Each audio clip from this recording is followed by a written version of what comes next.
Assalamualaikum Football United, ringan amatiran ala gua. Kali ini langsung aja gua mau news update. Sebelum news update, ya semoga semuanya sehat-sehat selalu sekeluarga, murah-murah rezekinya. Kabar pertama gua ambil dari United Zone. Marcus Rashford ini menjadi pemain Manchester United yang pertama mencetak 3 gol di turnamen besar untuk Inggris setelah Sir Bobby Charlton di tahun 1966 ketika tentu saja Inggris keluar sebagai juara dunia. Marcus Rashford seperti selalu gua katakan, talenta luar biasa, born and bred di Manchester. Musim lalu bukan musim yang bagus bagi Marcus Rashford, tapi bukan berarti terus ya dia harus dijual atau seperti apa, enggak. Kalau gua melihat dia talenta yang luar biasa, secara teknis dia bagus. Musim lalu tentu saja ada permasalahan cedera dan juga mungkin fokus di luar sepak bola yang agak sedikit berbeda.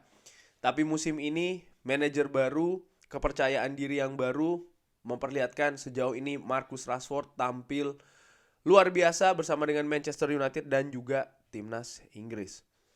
By the way, ini kalau nomor 70 di Manchester United, menurut gua Marcus Rashford bisa jadi mungkin ya. Nomor 7 selanjutnya. Mungkin saja. Oke. Dan terkait dengan hal tersebut, kontrak Marcus Rashford ini kan akan berakhir di musim panas tahun depan, dan Manchester United kabarnya ingin mengaktifkan 1 tahun, opsi 1 tahun untuk Marcus Rashford, ya. Dan setelahnya akan memberikan kontrak jangka panjang untuk Marcus Rashford. Prioritas dari Marcus Rashford ini juga untuk stay di klub. Wow, ya menurut gua Manchester United melakukan langkah yang salah kalau melepas Marcus Rashford musim panas ini dengan gratisan. Itu menurut gue jelas langkah yang salah. Dan mengambil opsi 1 tahun dan nanti akan diperpanjang lebih panjang lagi. Maksud gue kontrak jangka panjang ya. Ini ya menurut gue keputusan yang tepat sih dari Manchester United. Manchester United akan berangkat ke Spanyol tentu saja, melakukan latihan di sana. Karena ya ini kan sedang jeda Piala Dunia. Yang dibawa David De Gea, Tom Heaton, Bishop, Dubravka, Lindelof, Wan-Bissaka, Williams, Teden Mengi, Bernard, Jurado, Hadley, Bennett, Oyedele. Ini banyak sekali pemain muda. Tapi Donny van de Beek ada di sana, Scott McTominay, Charlie Savage, Zidane Iqbal, Aaron Hansen, Anthony Martial, lalu juga Elanga, Garnacho ada juga di sana ya. Sementara Axel Tuanzebe dan juga Jadon Sancho dikabarkan tidak ikut dulu ya, karena masih melakukan latihan secara individu. Nah, terutama untuk Jadon Sancho ini dikabarkan latihannya ya di Belanda sesuai dengan rekomendasi dari Erik ten Hag. Jadon Sancho ada permasalahan cedera, ada permasalahan keluarga yang membuat penampilannya merosot jika dibandingkan dengan awal musim ataupun juga pre-season. Dan menurut gue apakah ini serta-merta terus mengatakan Jadon Sancho jelek, dijual saya dan segala macam? Gue pikir belum tentu. Tunggu dulu, sabar dulu, semua ada prosesnya. Namanya pemain juga ada up and downs-nya. Justru ini merupakan momentum yang penting bagaimana ketika dia sedang turun dia bisa kembali lagi naik ke atas, tentu saja dengan bantuan staf kepelatihan dari Manchester United, termasuk juga Erik ten Hag. Ada kabar tentang Cody Gakpo yang diambil dari The Athletic. Ini dikabarkan tentang ya ada komentar dari Virgil van Dijk tentang Manchester United dan juga Real Madrid yang dihubungkan ke Cody Gakpo. Dia mengatakan apakah Manchester United dan Real Madrid saat ini berada di level yang sama. No disrespect, tidak sama sekali. Saya pikir dia punya langkah selanjutnya untuk dia. Ringan amatiran menurut gue ya, terlepas Virgil van Dijk pemain dari rival utama Manchester United, tapi memang saat ini level dari Real Madrid dan Manchester United yang memang tidak sama. Dilihat saja dari bagaimana posisi mereka di kompetisi domestik lalu juga di kompetisi Eropa. Tapi gue melihat dari sisi lain ya, komentar dari Virgil van Dijk ini, Cody Gakpo sekarang bermain di PSV Eindhoven, bermain juga dengan tim nasional Belanda. Levelnya itu sudah menurut Virgil van Dijk yang gue artikan ya, sudah setara dengan pemain dari Real Madrid. Artinya apa? Kalau Manchester United bisa mendapatkan Cody Gakpo, kita mendapatkan seorang pemain dengan level yang seharusnya berada di Real Madrid. Dan menurut gua ini merupakan tambahan kualitas yang sangat bagus bagi Manchester United. Itu yang gua lihat ya dari komentar Virgil van Dijk. Cody Gakpo sendiri di masa depannya mengatakan, saya harus jujur, saat ini saya tidak berpikir tentang hal tersebut. Saya fokus kepada turnamen dan ingin berpenampilan bagus dan juga membantu tim. Harapannya ketika kita menjadi juara dunia, setelahnya saya bisa berpikir tentang hal lain. Jadi konsentrasi Cody Gakpo ini 100% di tim nasional Belanda, skuad oranye. Tyrell Malacia juga punya komentar tentang Cody Gakpo. Dia mengatakan kalau ya dia ini sekarang sudah siap ya untuk bermain di level tertinggi, di klub yang lebih tinggi lagi, dan tidak ada keraguan tentang hal tersebut. Di preview pertandingan Belanda menghadapi Amerika, gue sempat juga berdiskusi dengan MG. Kita berdiskusi tentang Cody Gakpo. Sepakat kita mengatakan kalau Cody Gakpo ini sudah waktunya atau sudah sangat bisa ya untuk ke level selanjutnya dari sisi klub dan juga dari sisi kompetisi. Apa yang ditunjukkan Cody Gakpo sejauh ini menurut gue luar biasa. Di penyisian grup 3 gol di 3 pertandingan. Ketika menghadapi Amerika Serikat dengan penampilan yang sangat bagus ya di penyisian grup, artinya spotlight berada di seorang Cody Gakpo, mentalnya, karakternya tidak berubah, tetap bermain bagus, tetap bermain fokus, bahkan ketika menghadapi Amerika Serikat bermain di 2 posisi yang berbeda sebagai striker dan juga di babak kedua sebagai pemain nomor 10 yang keduanya gua pikir bisa dimainkan dengan sangat bagus oleh Cody Gakpo. Bukan hanya pendapat pribadi gue, tapi juga di beberapa apps yang memberikan rating penampilan pemain, Cody Gakpo nilainya cukup tinggi. Sehingga menurut gue, ya pemain berusia 23 tahun ini memang luar biasa. Kabar lainnya ada bukti yang ditunjukkan kalau ternyata tentang Juventus ya.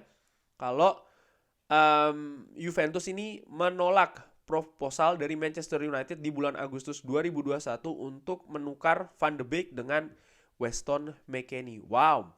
Jadi ternyata di bulan Agustus 2021 Manchester United ini ingin menukar seorang Donny van de Beek dengan Weston McKennie. Donny van de Beek tentu saja masih berjuang di Manchester United. Pemain ini sangat positif karakternya, selalu terus ingin berusaha ya memperebutkan atau mengambil tempat di lini tengah Manchester United yang secara ringan amatiran gue menilai proses kedatangan Donny van de Beek dari Ajax ke Manchester United ini kan aneh kalau menurut gue ya. Lebih karena tekanan publik. Di saat itu Manchester United belum mendatangkan pemain dan ada tuntutan sepertinya dari publik ya untuk manajemen Manchester United karena kompetitor sudah mendatangkan pemain lain juga kan, untuk mendatangkan pemain baru. Dan nampak memang keputusan Donny van de Beek yang pada saat itu memang sudah mengungkapkan ingin keluar dari Ajax. Kabar yang paling dekat pada saat itu adalah Real Madrid, tapi tahu-tahu Manchester United hadir dan mengambil Donny van de Beek. Lalu setelahnya dari Ole Gunnar Solskjaer ke Ralf Rangnick juga dia tidak banyak mendapatkan menit bermain. Ini menjadi tanda tanya siapa sebenarnya yang menginginkan Donny van de Beek datang ke Manchester United. Prosesnya seperti apa? Gua berasumsi, sangat-sangat berasumsi kalau ini ya sekali lagi buah dari manajemen Manchester United yang komunikasinya sangat tidak bagus, kerjasamanya tidak bagus dengan manajer Manchester United saat itu. Sehingga ya Donny van de Beek sampai dengan saat ini walaupun didatangkan dengan harga mahal sekitar 40 juta dari Ajax, tapi penampilannya masih sangat minimal bersama Manchester United. Menarik untuk diikuti bagaimana kiprah Donny van de Beek selanjutnya di Manchester United, karena sekarang pelatihnya dia dulu di Ajax ada di Manchester United. Kabar selanjutnya dari scan MRI, cedera Alex Telles ini ternyata akan lama karena membutuhkan operasi ya, surgery. Wow, Alex Telles yang sekarang sedang dalam masa peminjaman dari Manchester United di Sevilla, lebih banyak mendapatkan menit bermain, penampilannya juga menurut gue lebih baik daripada ketika di Manchester United cukup disayangkan, dan berhasil masuk ke Seleção, tim nasional Brazil di Piala Dunia Qatar, tapi ya sangat disayangkan ya, dia cedera yang ternyata cukup parah ini karena membutuhkan operasi. Semoga lekas pulih. Kabar selanjutnya, Joao Felix, sorry. Atletico Madrid akan mendengar tawaran untuk Joao Felix di bulan Januari, dan Manchester United dikabarkan klub yang tertarik untuk mendatangkan Joao Felix. Pertanyaannya, berapa harga dari Joao Felix? Atletico Madrid ketika mendatangkan sang pemain dari Portugal itu harganya tinggi sekali. Sekarang akan dilepas dengan harga berapa? Di bulan Januari pula. Dan menurut gua, kalau Manchester United ya, Joao Felix pemain bagus, tapi menurut gua Manchester United butuh pemain dengan karakteristik berbeda sih, menurut gua. Dan gua nggak tahu apakah Erik ten Hag ada rekomendasi ke Joao Felix. Harganya yang jelas menurut gua ini akan menjadi ganjalan sekali. Dan kita butuh pemain yang bisa dimainkan di depan, terutama sebagai ujung tombak. Apakah Joao Felix bisa dimainkan? Ini juga menurut gua dengan amatiran tanda tanya. Bermain di posisi lain di zona menyerang ya, artinya di lini menyerang, Joao Felix bisa menurut gua. Pemain nomor 10 atau mungkin di sayap serang. Tapi tentu saja dengan karakter yang berbeda, kompetisi yang berbeda di Atletico Madrid dan juga di Liga Premier Inggris, Manchester United. Gua sih meragukan. Kalau gua sekali lagi ya, Ringan Amatiran ini meragukan.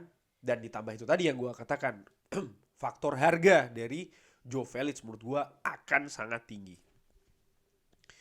Ini gua ambil dari SofaScore, rating Piala Dunia sejauh ini pemain ya. Bruno Fernandes ratingnya paling tinggi. Ini menurut gua luar biasa. Pemain yang menurut gua ini pemain vital. Sekali lagi sering gua katakan dan akan gua ulangi, ini pemain vital, pemain penting, elemen dasar, bahkan elemen yang pemain pilar dari Manchester United. Banyak mungkin komentar ketika Bruno Fernandes bermain tidak bagus, mungkin di beberapa momen, salah umpan, salah tendangan dan lain-lain, lalu dikatakan, ya Bruno begini dan begitu. Ataupun juga kabar yang menurut gue hanya rumor tentang kaitannya dengan Cristiano Ronaldo contohnya. Menurut gue tidak ada masalah di sana, dia pemain profesional, dan ini juga diperlihatkan di Manchester United dan juga di tim nasional Portugal ya. Menurut gue Bruno Fernandes, Piala Dunia ini akan semakin mematangkan seorang Bruno Fernandes. Dan semoga ketika nanti kembali ke Manchester United tidak ada masalah fisik, tidak ada masalah cedera ya, mudah-mudahan. Kabar selanjutnya, Manchester United dikabarkan ini memasuki perburuan untuk mendatangkan pemain Martin Zubimendi. Pemain ini ada 60 juta rilis clause-nya. United percaya kalau dia akan bermain bagus bersama dengan Casemiro. Ya, menurut gue ini hanya rumor ya, dan menurut gue oke, kita butuh pemain lini tengah. Tapi saat ini Christian Eriksen bisa memainkannya dengan bagus posisi tersebut. Sering di live commentary gue mengatakan kalau Frenkie de Jong itu posisinya memang di posisi yang ada sekarang di Christian Eriksen. Tapi fakta Frenkie de Jong sulit untuk meninggalkan Barcelona. Ini tentu saja mempersulit Manchester United untuk mendatangkan Frenkie de Jong. Tapi di sisi lain, ya kita punya Christian Eriksen musim ini. Dan kita masih punya juga loh pemain-pemain muda yang menurut gue layak juga untuk diberi kesempatan. Mungkin bukan musim ini, mungkin musim selanjutnya. Tapi ketika kita mendatangkan pemain baru di posisi tengah ya, di posisi pemain muda tersebut, Charlie Savage, Zidane Iqbal, ya peluang mereka akan semakin kecil untuk bisa naik ke atau promosi ke tim utama. Apalagi mendatangkan pemain dengan harga mahal. Dan apalagi pemain juga dengan statusnya pemain muda. Kalau seandainya pemain punya kualitas seperti Christian Eriksen ataupun Frenkie de Jong ataupun pemain lain, menurut gue oke. Tapi jika tidak ya, menurut gue dengan amatiran, lebih baik ditahan dulu untuk perkembangan pemain muda. Ya sesekali diberi kesempatan, mungkin nanti di akhir kompetisi ataupun di musim panas tahun depan, menurut gue kenapa tidak ya.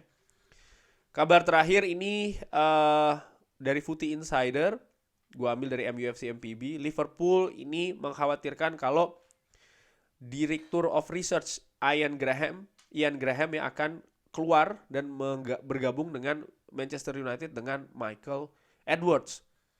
Dua sosok penting menurut gue, terutama Michael Edwards di kesuksesan Liverpool di selama beberapa musim terakhir ini. Tentu saja ada Jurgen Klopp ya, Tapi yang sempat gue bahas juga dengan sobat gue yang fans dari Liverpool pada saat itu, Galeastro, kita berbahas juga bagaimana tim di belakang layar dari Liverpool ini juga sangat luar biasa, termasuk seorang Michael Edwards dan juga salah satunya asisten dari Jurgen Klopp juga bagus ya, Pepine.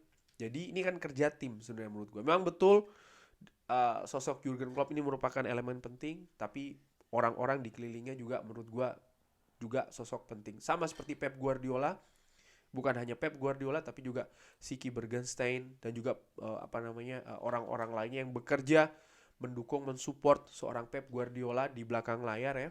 Artinya mungkin tidak terlibat langsung di pengaturan tenis dan lain-lain, tapi tetap menurut gue ada pengaruhnya. Dan ya, sosok Michael Edwards ini sosok yang sangat penting dan vital. Kabar terakhir dikatakan kalau Manchester United ini tertarik untuk mendatangkan gelandang AC Milan Ismail Bennacer. Ya ini sekali lagi menurut gue sih dengan amatiran ini rumor dan pemain tengah sih kita lebih urgent menurut gue. Manchester United lebih urgent untuk mendatangkan pemain penyerang di musim dingin ini bahkan. Kedatangan Cristiano Ronaldo, situasi Marcus Rashford dan juga Anthony Martial. Memang Marcus Rashford tampil sedang sangat bagus saat ini. Anthony Martial masih ya kadang bermain, kadang off. Cedera juga masih terus menghantui. Oleh karena itulah kita butuh pemain lain, kita butuh kualitas lain, kualitas yang baru bahkan untuk lini depan, sehingga kalau gelandang sih menurut gue nggak dulu ya untuk musim dingin kali ini. Terima kasih sudah menyaksikan news update ringan amatiran yang telah gue sampaikan. Gue doakan semoga sobat football dimanapun berada sehat-sehat selalu, sehat-sehat sekeluarga, murah-murah rezekinya. Assalamualaikum warahmatullahi wabarakatuh. Glory glory Manchester United. Terima kasih.